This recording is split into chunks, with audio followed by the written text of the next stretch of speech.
Quoi? Flick a réellement dit ça? Le FC Barcelone a le potentiel de rivaliser avec le Bayern Munich ou bien le PSG en termes de sa LDC. Mais non, sans toutefois tarder, je vous présente officiellement le maillot que le FC Barcelone portera lors du Classico. Alors, une nouvelle tunique dans le cadre d'une collaboration avec Olivier Rodrigo. Qu'est-ce que vous en pensez, l'équipe? Est-ce que c'est joli? Si nous continuons directement avec les informations du FC Barcelone, on tient à nous préciser, officiel, Rafinha sera de retour face à Osasuna. L'annonce a été faite par Hansi Flick en conférence de presse. C'est vrai, beaucoup vont dire que ça va servir à quoi? Il nous a lâché avec une blessure qu'il a pris en sélection, tout ça. Et l'équipe Classico arrive et on a grave besoin de lui. S'il est là, c'est très important, on ne néglige rien. Et si on bascule directement de l'autre côté de Hansi Flick, on tient à nous préciser que Hansi Flick va prolonger avec le FC Barcelone. Il s'agit d'un contrat de 2 ans, plus une année supplémentaire en option. Très très bonne nouvelle, nous tous on souhaite ici que Flick puisse rester au sein du FC Barcelone. Alors, il va encore faire galérer les clubs en termes de saison prochaine. De l'autre côté de Bastoni, on nous fait comprendre que Bastoni a déjà accepté de rejoindre le FC Barcelone. Et les questions contractuelles ne poseront pas de problème. Il reste la cible principale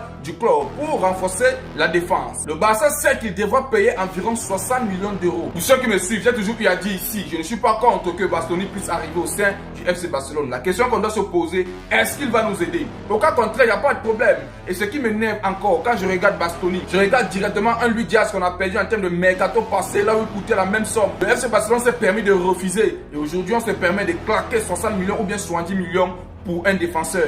Vraiment, le FC Barcelone, c'est vraiment gros. Et si on vient directement sur l'affaire de Julián Álvarez, on tient à nous faire comprendre que les choses sont encore assez compliquées quelque part à l'équipe. Vous vous en rendez compte? L'Atlético de Madrid sait que l'entourage de Julián Álvarez est heureux à Madrid et croit qu'il va continuer. Néanmoins, si le joueur demande à partir, le club colchonero valorise le joueur à 100 ou bien 110 millions d'euros. S'il reste, ils vont le prolonger. Mais le Barça le veut. Donc maintenant, la décision est entre ses mains. C'est là où on doit voir l'efficacité du FC Barcelone. Mettez du pressing, car on sait très bien que lui-même il rêve le FC Barcelone. Mais vous savez très bien que l'entourage peut juger et dire que non, Julián Álvarez ne part pas là-bas. Ici, on se sent heureux. Alors l'équipe, moi je pense que le FC Barcelone, c'est le moment pour eux maintenant de mettre du pressing. Sans ça, ça ne va rien aboutir. Vous comprenez un peu ce que je veux dire? Alors l'équipe, vous savez très bien que le FC Barcelone est lancé pour faire un mercato digne de ce nom, en termes de gardien, en termes de défenseurs, en termes d'ailier et en termes d'avant-centre. Et si on revient directement sur le cas du gardien, on tient à nous faire comprendre que le FC Barcelone envisage la possibilité de recruter Alex Remiro, gardien de but du Real Sociedad. Lors de plusieurs réunions avec son agent, le club a exprimé son intérêt